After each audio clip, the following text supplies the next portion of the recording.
ব্যারাকপুর আদালতে বিজেপি নেতা তথা আইনজীবী মনীশ শুক্লার মামলার চার্জ ফ্রেম করা হলো।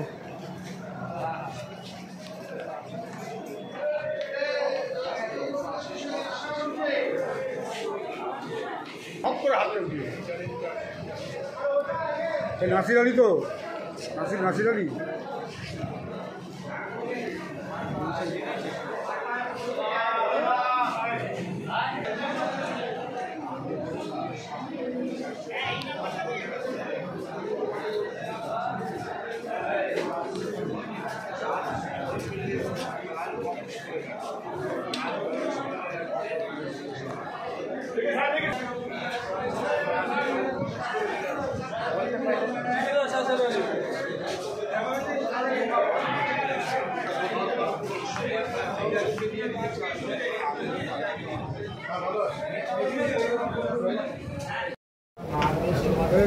আকাশিং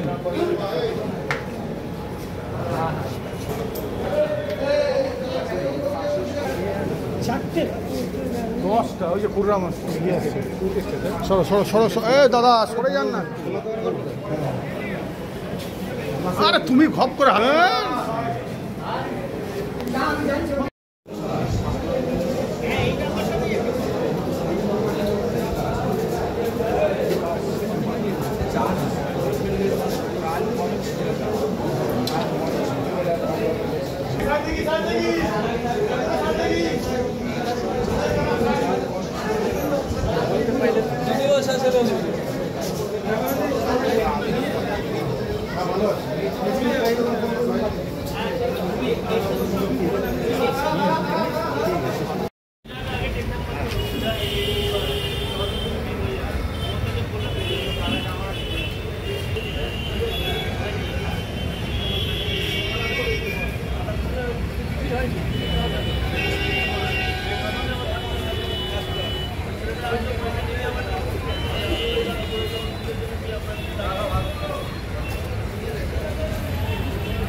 আজকে দীর্ঘদিনের অপেক্ষায় আমরা তো একদম খুবই অসুবিধার মধ্যে ছিলাম কি 3 বছর এখন 11 মাস হতে চললো প্রায়, আর এইখানে চার্জই ফ্রেম হচ্ছিল না। আমরা বারবার কোর্টকে বলছি, 6 বার 7 বার ডেট দেওয়ার পরে চার্জ ফ্রেমের পরেও কিন্তু সবসময় বিট্রে করা হতো।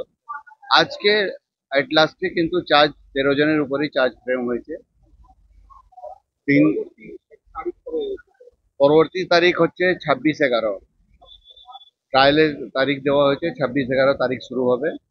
আর এখন তো আগে তো এখন ট্রায়াল কেস নাম্বার পাওয়া গেছে, ওদের চার্জ ওই যা ধারাগুলো থাকে 302, 120B, আর্মস অ্যাক্ট, এইসব ধারাতে চার্জ করবে। এবার লড়াই চলবে। এবার বিচার তো এরা তো আগেই সব কিছু নষ্ট করে দিয়েছে, কিন্তু আমরা বিচারের জন্য আমরা লড়াই করব। আমাদের এই কোর্টের উপরে খুব একটা ভরসা নেই, যেহেতু এইটা কোর্ট খুব প্রেসারে চলছে। এইখানে অনেক ইনফ্লুয়েন্স চলছে এই কেসকে নষ্ট করার জন্য। সেই জন্য আমরা এই কোর্ট থেকে বাইরে কেস নিয়ে যাওয়ার জন্য, আজকে যদি চার্জ না ফ্রেম হতো তাহলে আমরা এখন গিয়ে এখান থেকে হাইকোর্টে অ্যাপিল করতাম কি আমরা এই কেস থেকে ব্যারাকপুর থেকে যে কোনো অন্য সেশন কোর্টে দেওয়া হোক। যেহেতু চার্জ ফ্রেম হয়ে গেছে, এবার আমরা চেষ্টা করব কি আমাদের কেসটা ঠিক মতন দেখা হোক। আর যদি পাবলিক প্রসিকিউটর ঠিক মতন সহযোগিতা না করেন তাহলে কিন্তু আমরা একটা এলআর অফিসে অ্যাপিল করে আমরা একটা স্পেশাল পিপির ব্যবস্থাও করব। এইবার আমরা সেটা লড়াইটা নিজের মতন লড়বো আর দেখবো। আশা করছি এক না একদিন তো বিচার হবে, এই আশায় আছে। যখন যে কোনো জিনিসটা যখন হয়েছে, যখন মার্ডার হয়েছে, এটা তো সত্যি, এটা দিবা আলোর মধ্যে সত্যি ঘটনা। যখন মার্ডার হয়েছে তো তার কালপ্রিট নিশ্চয়ই আছে, কালপ্রিট যখন নিশ্চয়ই আছে তার একটা বিচার তো হবেই। আজকে না হোক কালকে হোক, আমরা আশাবাদী, আমরা লেগে থাকবো।